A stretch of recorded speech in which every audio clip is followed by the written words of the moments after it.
नमस्कार, मैं हूं मदन राज और आप देख रहे हैं राज तक न्यूज। मैं इस समय प्रयागराज में हूं। बता दूं कि राजभर समाज आरक्षण की लड़ाई काफ़ी दिनों से लड़ रहा है।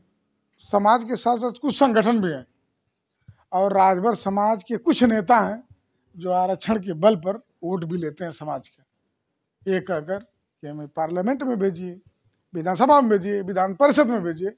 जाऊंगा तो आवाज़ बुलंद करूंगा राजभर समाज का।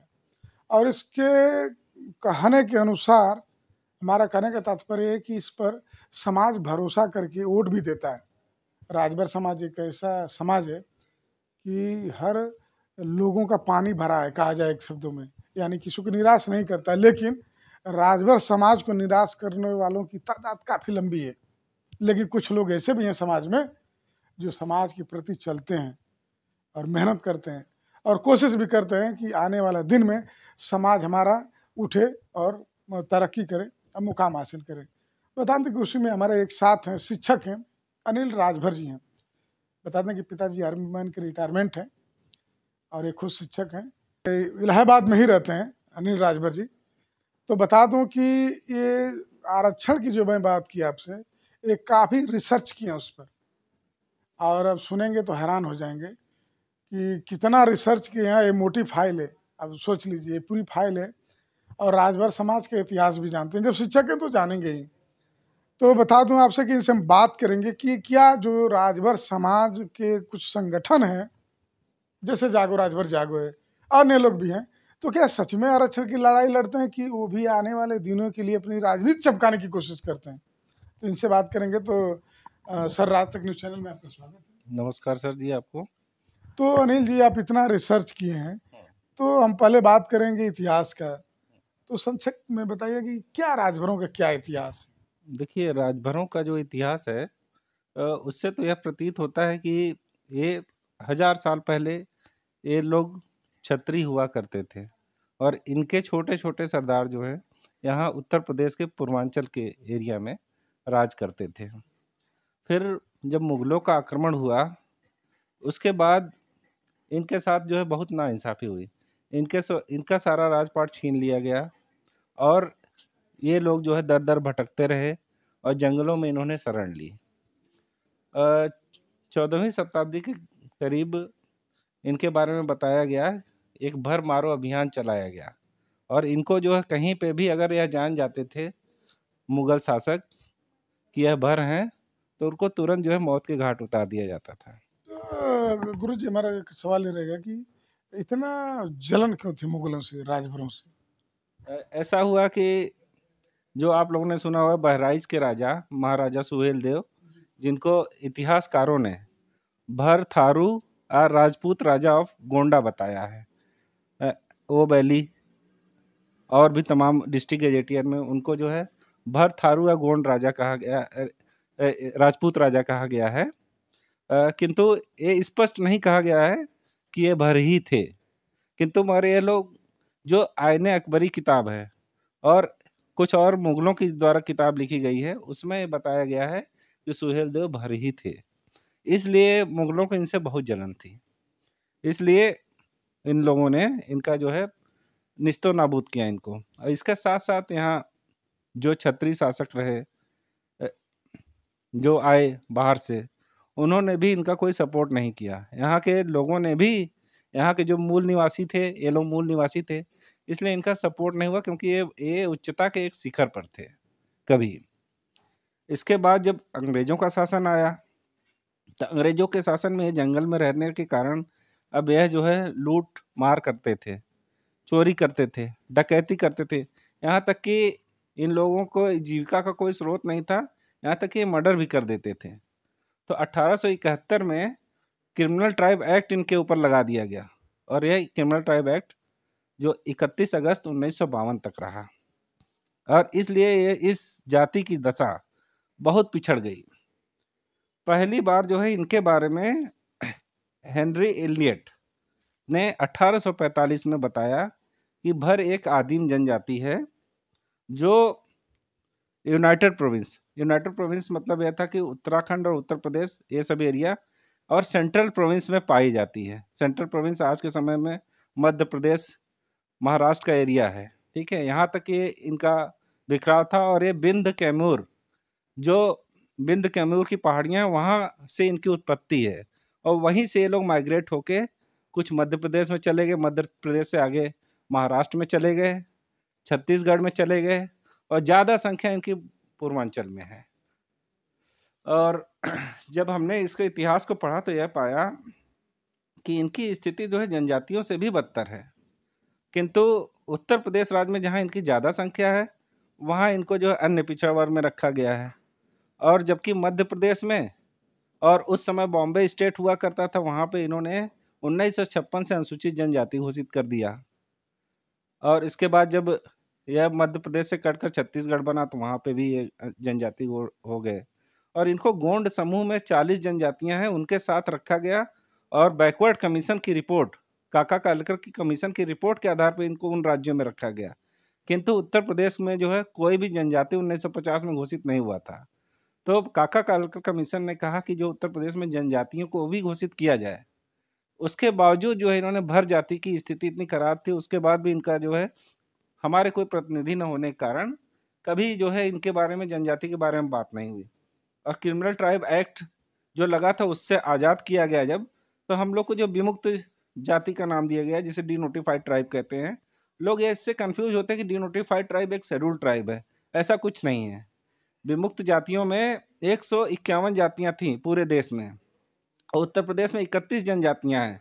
उसमें से कुछ जातियां, करीब 17-18 जातियों को अनुसूचित जाति में रखा गया, 7-8 जातियों को पिछड़ी जाति में रखा गया, और बाकी आज भी वो सामान्य जाति में है।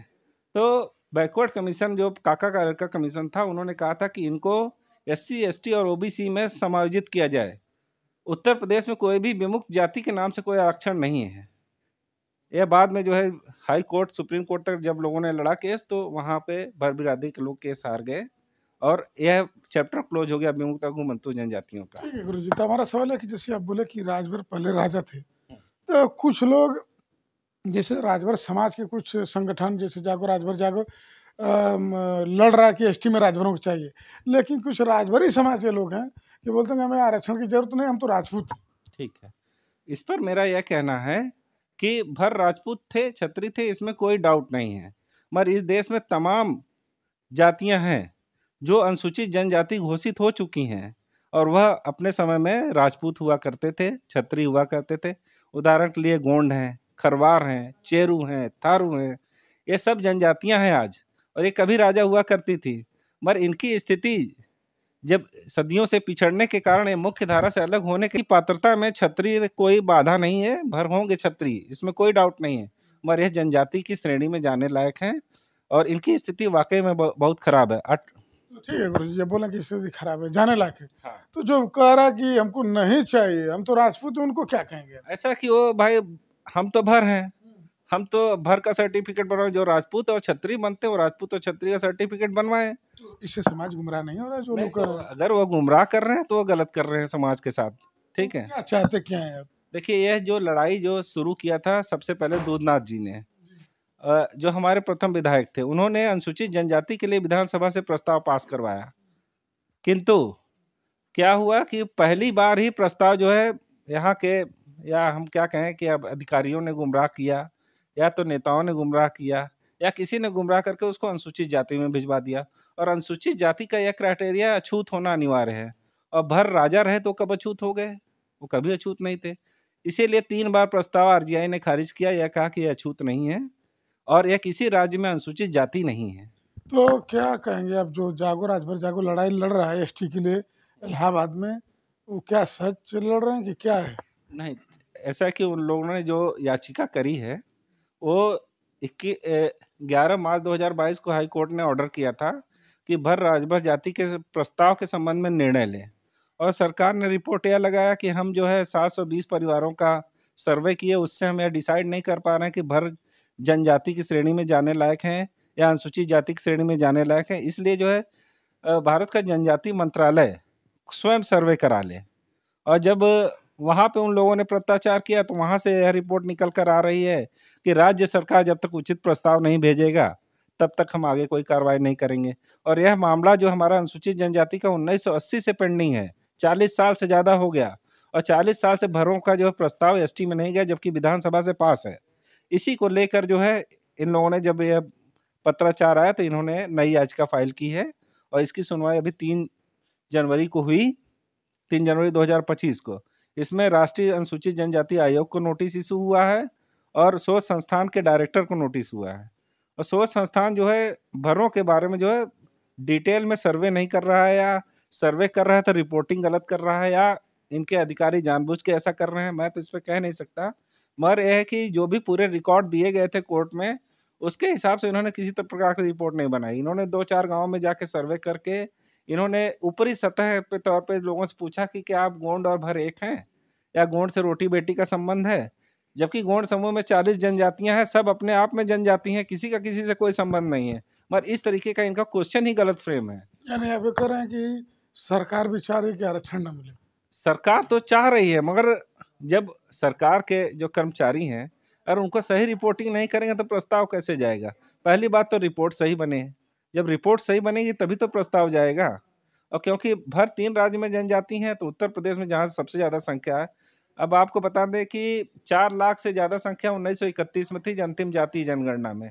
फिर छेदीलाल साथी कमीशन की रिपोर्ट 1976 के आसपास आई, उसमें 9 लाख के करीब जनसंख्या बताई गई। और अभी जो 2001 में सामाजिक न्याय समिति बनी थी, उसमें इन्होंने 18 लाख के करीब जनसंख्या बताई। अब 2025 चल रहा है, हम यह मान के चलते हैं कि 40 लाख तो संख्या कम से कम पूर्वांचल में भरों की होगी।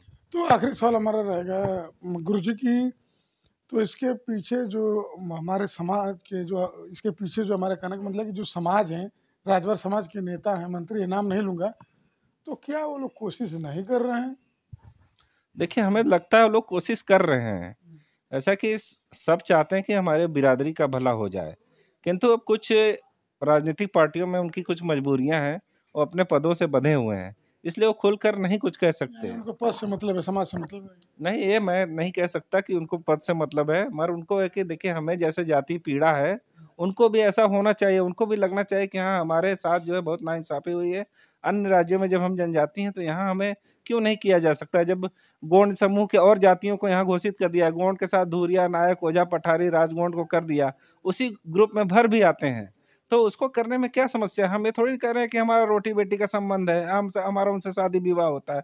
सुप्रीम कोर्ट का जजमेंट है, माना आदिम जमात मंडल केस में 2006 में आया, उन्होंने बताया कि इस एंट्री पे जो भी जातियां रखी गई हैं वो सब अपने आप में जनजाति हैं। तो क्या गुरुजी हमारा कहने का मतलब कि ये लोग नहीं बोल पाते हैं योगी आदित्यनाथ जी की सरकार से, चाहे योगी जी से? अब ऐसा कि अब उनकी कुछ मजबूरियां होंगी, या क्यों नहीं कह पाते, या कहते हो नहीं उनका सुना नहीं जाता हो, या कुछ भी कारण हो सकता है। अब इस पे तो मैं कमेंट नहीं करना चाहूँगा, क्योंकि मैं एक शिक्षक हूँ, मैं किसी नेता पे और इन पे मुख्यमंत्री पे या किसी पे मैं कमेंट नहीं कर सकता। चलिए ठीक है, रात तक न्यूज चैनल को दिए समय बहुत बहुत धन्यवाद। नमस्कार। बता दें कि गुरुजी हैं अनिल राजभर, इलाहाबाद में ही रहते हैं, शिक्षक हैं, और काफ़ी बात बताया, और सबसे बड़ी बात बताया कि जो जागो राजभर जागो है वो सही मार्ग पे है, बस उसको सपोर्ट करने की ज़रूरत है कि आने वाले दिन में लड़ाई अच्छी से लड़ सकेंगे। लेकिन बाकी जो नेता हैं समाज के, राजभर समाज के, इनका कहना कि कुछ मजबूरियाँ हैं, यानी एक तरह से कहा जाए कि कोई पद में बंधा है तो किसी को टिकट का लालच है, जैसे भी हो। लेकिन इसमें सबसे बड़ी बात है जिम्मेदारी के साथ राजभर समाज के जो वोटर हैं उनको सोचने की बात है कि जब 2027 है तो सवाल जरूर आप लोग खड़ा करिए कि कहाँ गया आरक्षण। बाकी आपकी क्या राय है कमेंट बॉक्स में जरूर लिखिए। अन्य खबरों के लिए राज तक न्यूज़ चैनल देखते रहिए।